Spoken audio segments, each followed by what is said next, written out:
নমস্কার বন্ধুরা, নিয়ে চলে এলাম কলকাতা এফএফ টিপস। বন্ধুরা, কালকে যে গেমটা আমি দিয়েছিলাম, খুবই ব্যাড লাক।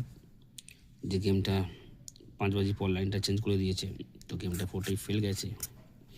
ওই জন্যই আমি গেম দিচ্ছি এখন 15/2/2026-এ 1 থেকে 4-এর মধ্যে যে সংখ্যাগুলো থাকবে, প্রথম সংখ্যা থাকবে 1, 2, 3, 0।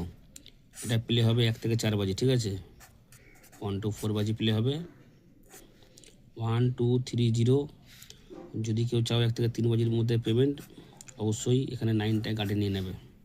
বোঝাতে পারলাম? 1 থেকে 4 বাজি প্লে হবে 1, 2, 3, 0। যদি কেউ চাও 1 থেকে 4 বাজির মধ্যে 3 বাজির মধ্যে পেমেন্ট, অবশ্যই 9টাকে নিয়ে নেবে। আর যারা কলকাতা ফটাফট আরও খেলার খবর সবার আগে পেতে চাও বা দেখতে চাও, ffleo.in, গদি ঘরের মতনই সব কিছু পাবে, ffleo.in। দেখা হচ্ছে পরের ভিডিওতে বন্ধুরা, নমস্কার।